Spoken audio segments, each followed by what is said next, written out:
Okay. Thank you. You're welcome. All right, welcome. All right, let me introduce you. Absolutely. You can use any adjectives. I use all good adjectives. How about that? Let's welcome this wonderful guy, Stephen. I've known him for 25 years. Great guy. Lovely man.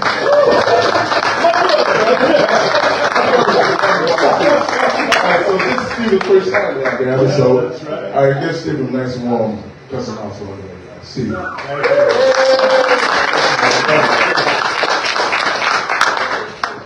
This is Luna. I'm Steve Watson. I have a poetry group called Riverbed Poetry. This one is called The Cave Never Taught Me. The Choctaw never taught me what the Choctaw would have taught me. The Australopithecine never taught me what the Australopithecine would have taught me. The memories, these memories, our memories, are fading songs in an echoeless cave. The listeners are tired, moved on. The choir sang regardless, for a time. And in time, the silence overcame the joys of recalling, and the calling out was no longer met with the response. The ochre greened over, the iron dust fell from frost and puddled dryly on the floor. Summer winds, hot and desiccating, soon scoured the walls and ushered out the swirling cinnamon sand. The drums beat to mineral-rich cave dew on occasion. A sometime rain that formed cones. They stretched with weatherings, sometimes taut, sometimes loose. Their stories lost, nothing taught.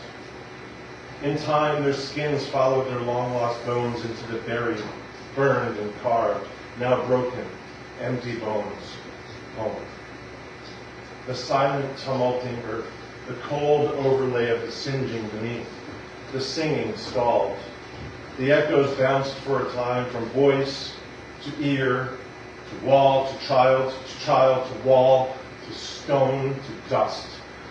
The stars never taught me what the stars might then have taught me. The dreams and dancings, the tremulous and then credulous tremolos, the inspirations of ululations, the song stories of peoples, of healings, of wilds, of ways now silent.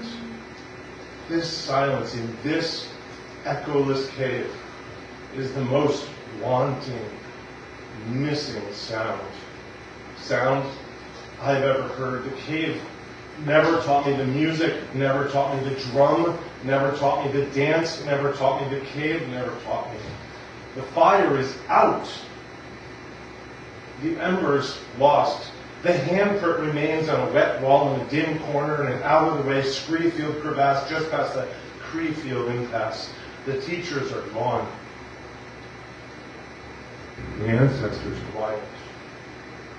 The cave never taught me. The silence may yet.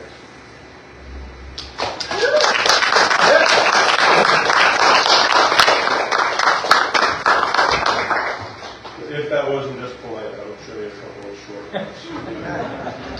You can tell me what you really want, and I'll leave. So this is from a series, these are shorter ones, that I'm writing on the idea of empathy, which I don't know if anybody's ever heard that before. It's this ancient thing that people used to do. And I was thinking, how might I kind of just introduce the idea gently and actually kind of teach it without saying, you know, I'm a teacher for a living. Here is the lesson. And so I've kind of anthropomorphized the idea of empathy in these, I don't know, 3 or 4, but they're short ones.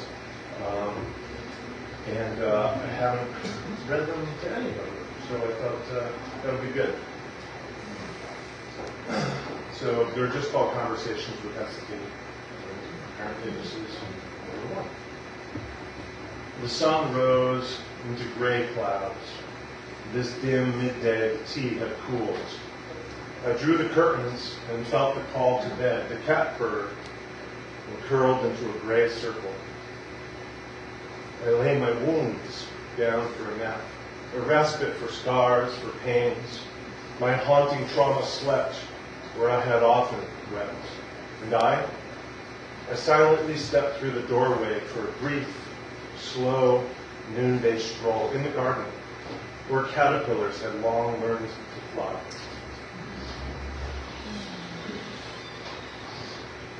Conversations with empathy, too. I just wrote one for women, but then I wrote a bunch more for men. So that's why there's more women. The women are like, yeah, you get it.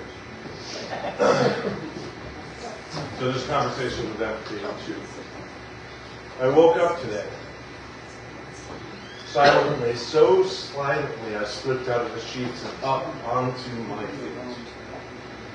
I stood, I exhaled, I tiptoed, so slowly, not wanting to wake my wounds from their slumber. My scars would sleep in today. My traumas, too. I was slow and silent enough that I could hear before so very long the music of bird song, quite before the first bird had stirred. Conversations with empathy. 3. Fallen and dried leaves crunch underfoot. I walk through the fully filled but lonely understory of this unbounded forest, this forest of wounds. The canopy covers stars and sun, the monthly moons. Hidden, too, is the true story. The one rotting beneath every storyteller, every younger story. Perhaps the root of all that grows somehow knows the lies that lie beneath, and this is why nothing grows.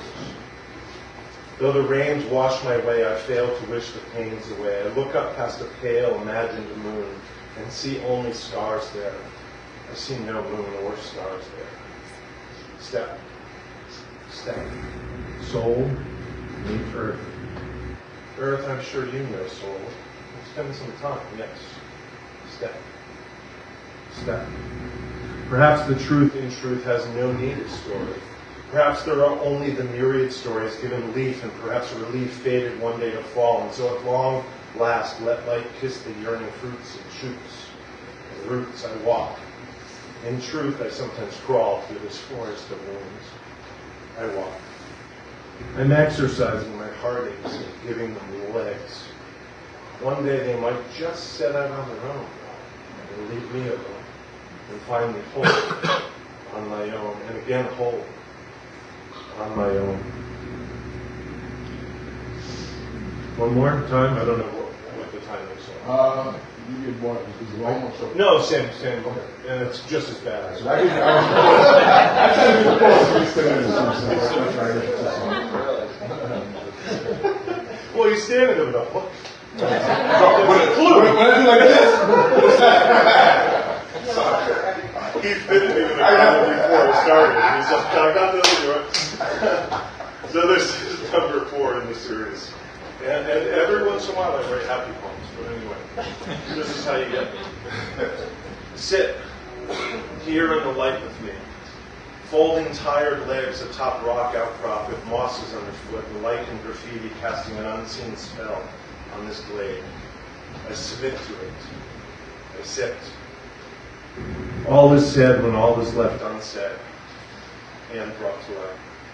Sage green journal, unopened, balanced on my thigh. A bark-wrapped pencil rolls to the forest bed. With nothing to say, it lands with all the ruckus of an owl's wing beat. Startling, no.